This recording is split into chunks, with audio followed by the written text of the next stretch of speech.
Thank you so much for everyone continuing the conversation with me. We have a good one today. We're going to be talking about Merab and his interview with the schmo on the Schmo and the Pro show, talking about how he's going to beat Sean O'Malley in the octagon when they meet at the Sphere in September for UFC Noche. We're also going to show the altercation or run-in that was pretty intense that Merab and O'Malley have. I have not seen it yet, so I'll be reacting to it with y'all live as well. And then we're going to go over the Sphere ticket prices. So with that, let's go ahead. We're going to go over the Schmo and Merab, their interview, a little snippet of it that I thought was entertaining, guys. If you like that I put together the best clips in the one video so you don't have to scour social media, give me a like, give me a subscribe. With that, let's go ahead and click play. You're part of history, though. But what was it like facing off with Sugar Sean?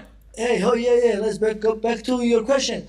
So yeah, based off with Sean O'Malley, since I saw him beginning, he was talking trash and he wants to like bully me, and he was like, he was, I don't want to say what he was talking, but he wasn't nice to me.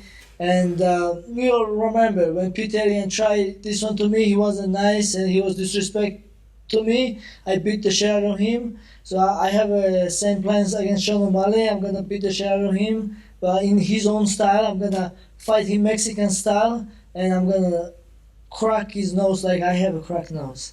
There it is. Wow. Oh, yeah. So you felt like he disrespected you in a similar way that Peter Yan, you say, disrespected you. Yes. Okay. Maybe he was trying, but he was disrespecting me. I don't know. I heard he did some interview. I saw some Twitter today. He was saying he was trying to get in my head, but this is bullshit, bro. What get in my head? We're gonna fight, and we're gonna find out who's the better fighter, you know. But you know, he has to pay. He has to pay for that. So what did the guy smell like?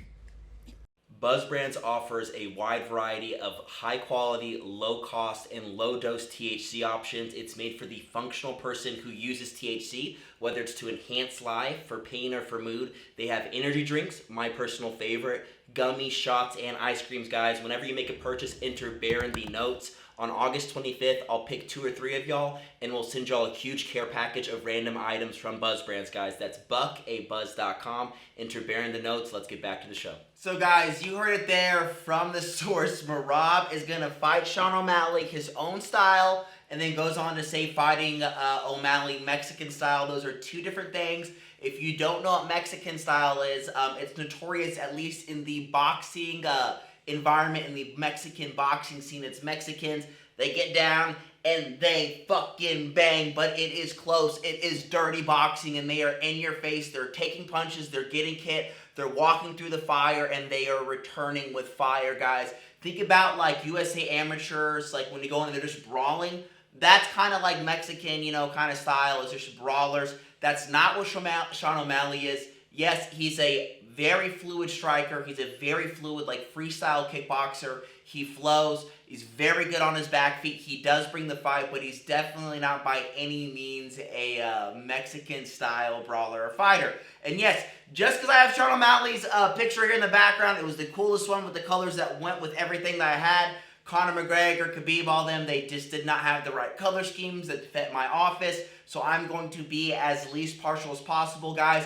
I guaranteed you that Sean O'Malley was going to lose to Peter Yan and that Sean O'Malley was going to lose to Aljamain Sterling. I literally was going to be so bummed because every time I bought those pay-per-views, I thought, and so did my wife, that our favorite, most talented upcoming striker in the UFC was going to get murked, and he has disproved us every time. If Sean O'Malley cannot get taken down by Aljamain Sterling for 1 round while he's trying to, and then hit him clean, I guarantee you he can do the exact same thing with little Merab, and I promise you Merab has less of a chin than Sterling does. Yes, Sterling has been knocked out cold 100%, but Merab, every single one of his fights, he gets touched and he gets hurt. And I'm telling you, he has not been hit by a Sean O'Malley. Henry Cejudo is not Sean O'Malley. Look at his last fight. Peter Yan can hit, but it is not Sean O'Malley, how he can strike at the end of, you know, that long fucking overhand. So, let's go ahead. We're going to be getting into Merab and Sean O'Malley meeting together. Let's go ahead and click play. Sean O'Malley and Merab Dvalishvili get into a heated back and forth ahead of UFC 306. A video's just surfaced of O'Malley and Dvalishvili engaged in a heated discussion during what looks like a promotional video shoot for their upcoming title fight at UFC Noche. In the clip, Merab is heard bringing up Tim Welch's recent online banter, to which Sean responds by encouraging a street fight between the two of them. Like, bro, I was so pissed when I see the whatever. If you have a problem with him, you take it. He'll fight you. If that's what he wants. He's not. You said you want to fight him. He didn't say you want to fight him. I dare you to do it. I think you should. After the fight, you should try Smack's face. You should definitely try that. That'd be funny. You should try that. It's about like, bro, it's not about showing Yeah, you can shoot fight him. I'd love to see that. Yeah, just die. You want to die? Is that what you're saying? He'll kill you. There's a reason there's weight classes, they're not. You're the one that wants to fight him. On his Timbo Sugar Show podcast, O'Malley went into more detail on the back and forth. Oh yeah, that's another thing. He's like, God, I wish I remember exactly how it went. We were talking about knockouts. And I'm like, bro, how are you gonna, what do you mean you're gonna box me, you're gonna knock me out? He's like, I've knocked people out. I said, who the f you knock out? He goes, Rafael Stotts. I'm like, bro, wasn't that before the UFC? He's like, yeah, and when I was an amateur. I'm like, that's different, completely different level, buddy. He said, who have you knocked out? I said, Aldo, you remember that? He goes, yeah. And I was like, Eddie Wineland, Thomas Almeida, Jose Quinones, Julian Paiva, Peter Yan, Chito Vera, flatline all of them. Okay, everyone except for freaking Chito Vera. I'm sorry. Chito Vera, man, that is one thing. That guy has got a chin, man. Even that freaking knee didn't put away Chito. That was an insane performance by Sean O'Malley. But yeah, what do y'all think about that little altercation? It's so funny how Merab takes all this so personally. If you remember when he was like, say my name, O'Malley, after O'Malley had won to Chito Vera, he's like, who are you, dude? You know, kind of playing around it. Remember, Merab isn't that big of a name. Sean O'Malley obviously is trying to put on the best fights, the biggest fights with the most money, the most eyes, trying to leverage his career and his popularity that he's gaining. Now, Merab, with all this build-up, all this going on, him now getting in the media and everything, he looks like he's doing a really good job at building his brand. It's obviously now the fight that people want to see. I can't wait to see this happen. But my question is, guys, what happens when they fight? What does my audience think?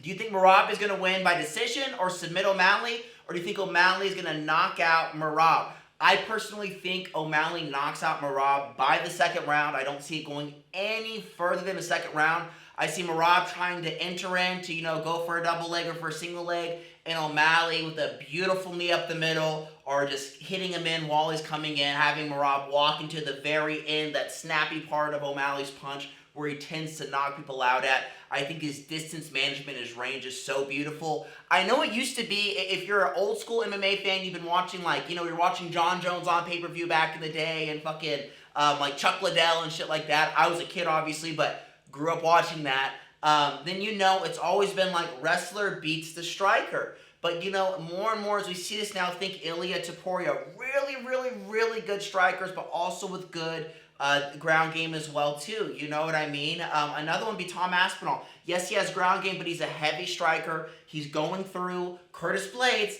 Kind of go with me, stay with me here. Curtis Blades, heavy, dominant grappler, wrestler. Yes, does he have striking now? And he's worked on it over a year now, but wrestler, striker, Tom Aspinall knocks him out, doesn't even get into the clinch. Aljo, O'Malley.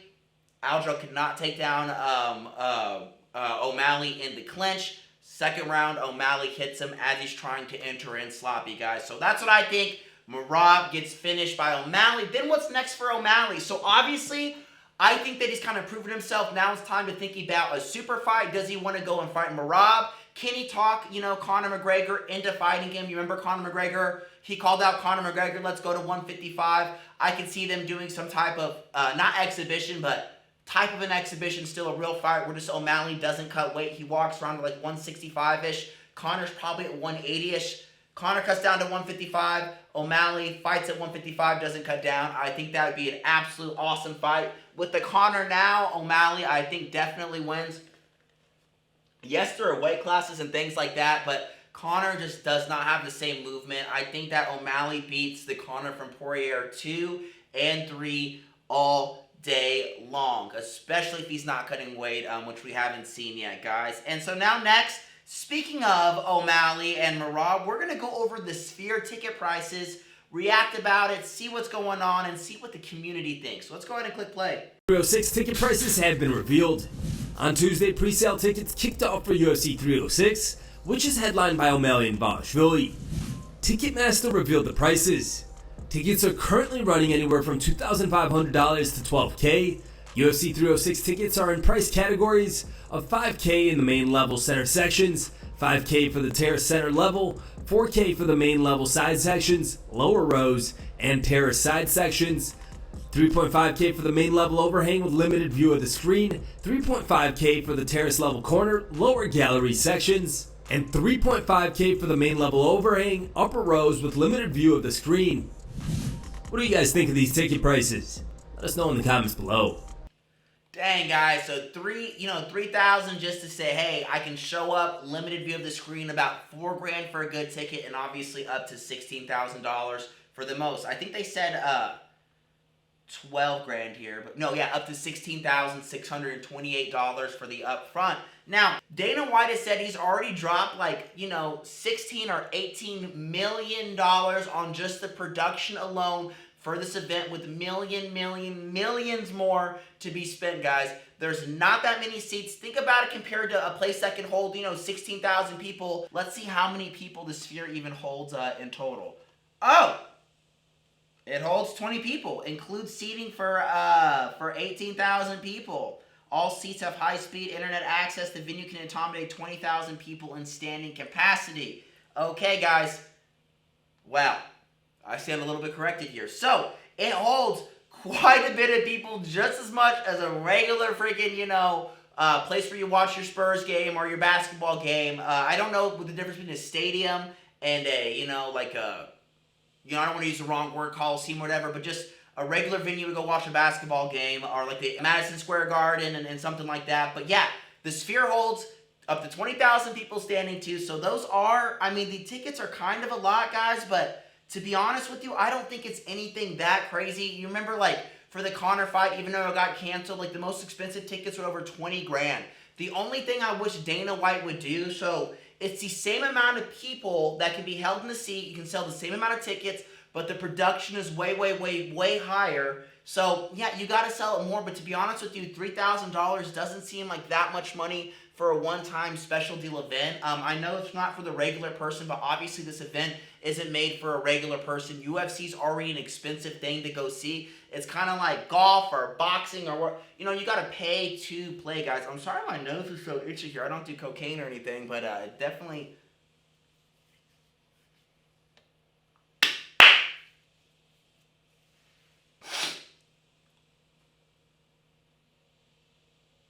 Sorry, guys, I had to go blow my nose. But yeah, so it's definitely not that much. I don't think it's that much money, $3,000 to go see it. That's what I kind of would have already expected it to be. But I just wish the card would have been a little better. It's literally got Sean O'Malley, Merab, awesome. Grasso versus Shevchenko, awesome. And then it's 3 non-ranked Mexicans, which is great. I'm glad you're giving Hispanics and real Mexicans their day on UFC Noche, but the card should be more stacked when you're trying to sell not record ticket prices, but top 10, top 5 most expensive ticket prices. You should have a more deep card. So I'm hoping the prelims are so incredibly smacked to give the viewers the best experience. But if the best fights is literally Grasso, Shevchenko, Merab, O'Malley, and that's literally all you're going to give us except for some unranked Mexicans, come on, UFC, you can do it a little bit better for your fans. But guys, I'm leaving it there. If you liked the video, got any entertainment out of it, give me a like, give me a subscribe. September 9th, I'm going to send one of y'all randomly a pack of Pro V1 golf balls. I can custom put your YouTube handle or whatever the heck you want on it. If you're over the age of 21 instead, I can send you some Buzz brands, a little care package from buckabuzz.com. Link in the description. With all that being said, I'm out. Peace.